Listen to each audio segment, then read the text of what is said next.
For today's project, I want to remake this log carrier that we made on the main channel about a year ago, and I want to remake it for a couple reasons. I want to use it as a chance to learn a couple new skills, those being edge binding and a decorative top stitch, and I also want to incorporate some leather into the project, and it's getting colder here in Indiana, so I just want one.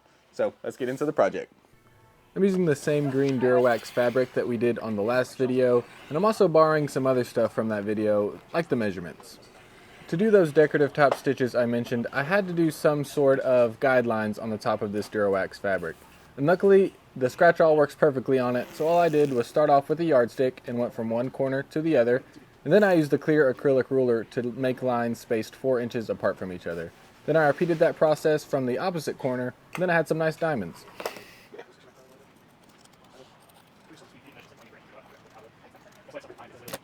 I left this first clip of sewing in real time so you can see that I just did one back stitch at the beginning and the end of all these seams. And that's because the binding is going to cover up the beginning and the ends and lock everything down.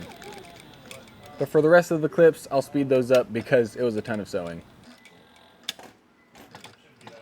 But even though this was just sewing straight lines over and over again, I think it was one of my favorite parts of the project. It was a good test to see how straight I could actually sew. So if you need a drill to test your sewing skills, this is a good project for you. And here's a clip of it in real time to see how fast I was going. I didn't want to do anything I couldn't control, so I felt comfortable with that speed. I've definitely ran out of bobbin thread before, so I was extra careful, maybe too careful, to make sure I had enough bobbin for this part of the project.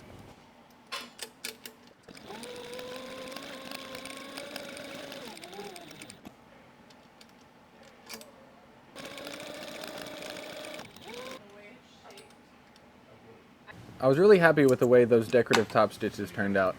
Even though it doesn't really serve much of a function here because I'm going to layer it with another piece of Durawax, I thought it looked nice, and like I said, it was good practice. And the reason that I'm layering it is not only to make my whole project thicker, but also I didn't really want the logs to be rubbing up against all those seams and possibly breaking some of those threads.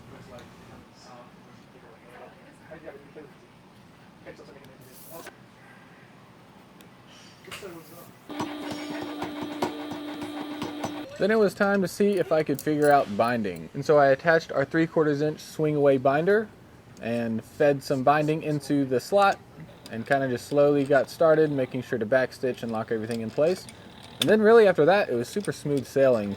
All I had to do was make sure that the Durawax was pressed snugly against the fence so that it fed properly, making sure the binding and the fabric got sewn together.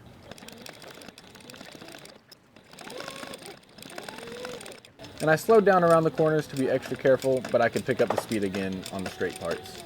The alternative to doing this binding would have been to fold over the edges twice and then sew everything down, but that seemed like more work, and I also thought the contrast of the different color binding would look nice. And I think I'm happy with the way this turned out. I think it looks a little bit nicer than if I would have just folded over the Durawax.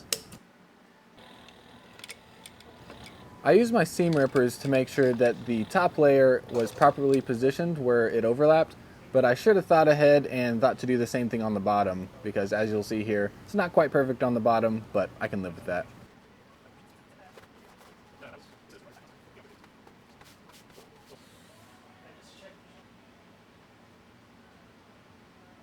Alright, so now we've come to the part of the project where I'm going to be winging a lot of things, because I'm not sure exactly what direction I want to take it.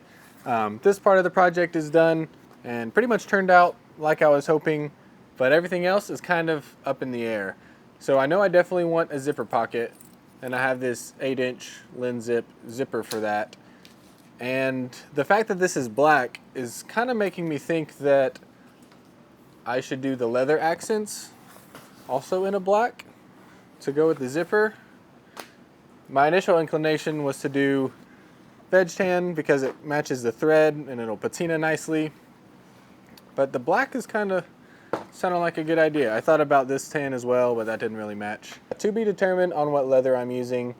I'm also a little bit split on if I want some sort of buckle in the middle to act as a fastener so that you can cinch it down, make sure your logs don't fall out, make sure everything is snug.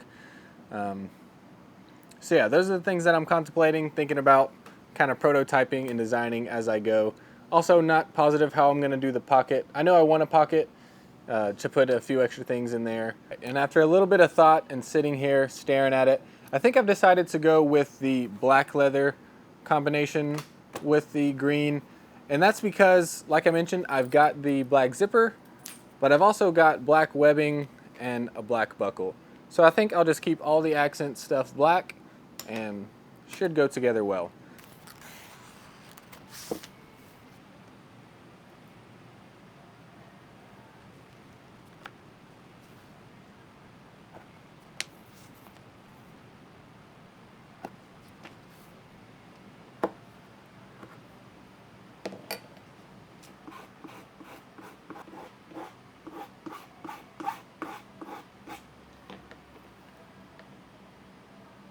I added some 1/2-inch polyester webbing in between the strap layers to give it some added strength and make sure that these straps never break.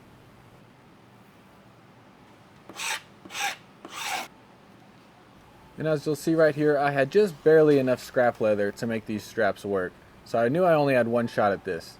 And spoiler alert for this video, I made 2 big errors on this project and we're coming up on the first one.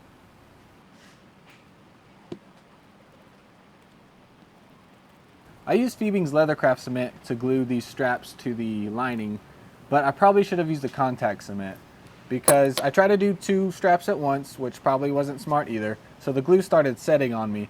But I also needed the tackiness of a contact cement so that even though it had that webbing in the middle, the leather would tack to the lining. It didn't do a great job of that with the Leathercraft cement. Dang. That was my fault. Chose the wrong product. But not the end of the world. These are going to get sewn together anyways, so the only thing that'll be affected is how good the burnishing looks on these edges, but it'll be very minimal.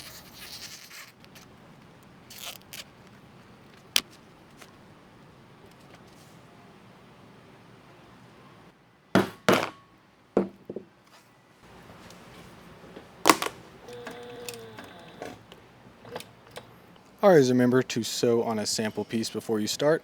I almost forgot to change back to a leather needle. I'm glad I caught it.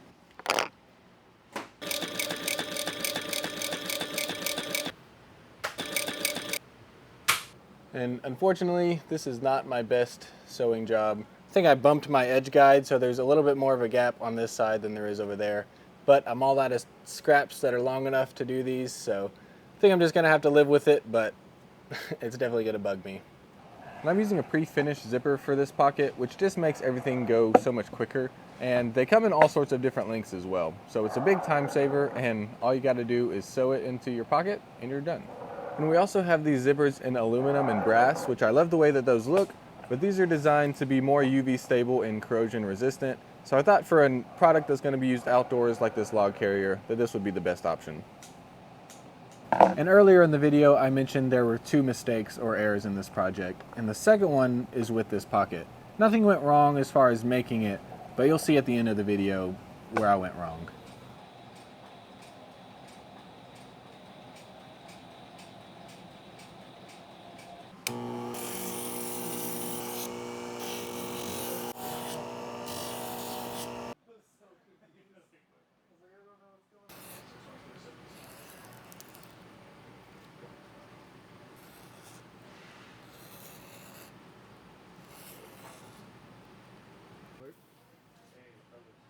So one of the only downsides to working with wax canvas is that nothing really wants to stick to it. So basing tape and glues really don't work. So what I'm gonna try is just to simply place this pocket where I want it and then mark it out with a scratch awl and do my best at the sewing machine to sew it in the right spot. All right, I'm around the first corner and nothing shifted out of place so far, so I think I'm out of the woods.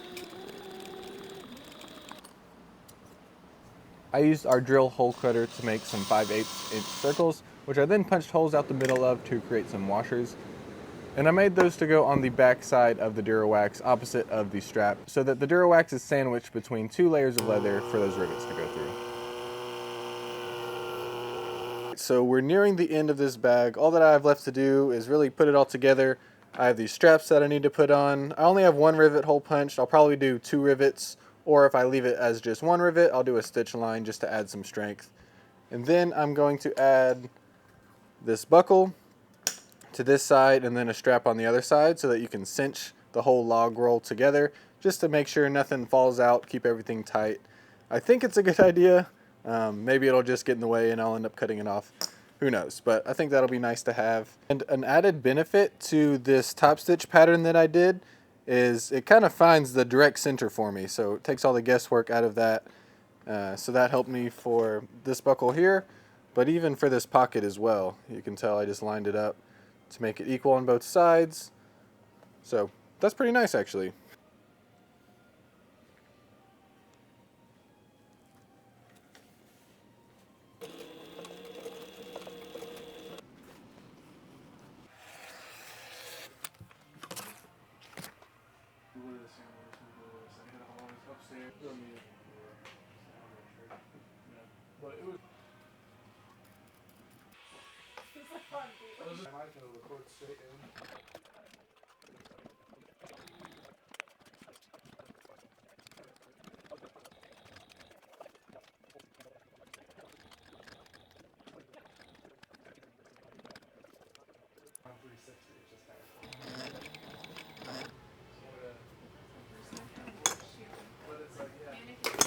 I guess, yeah. I gotta remember that. I was like, I gotta shave. Well, because you kind of want to adjust it.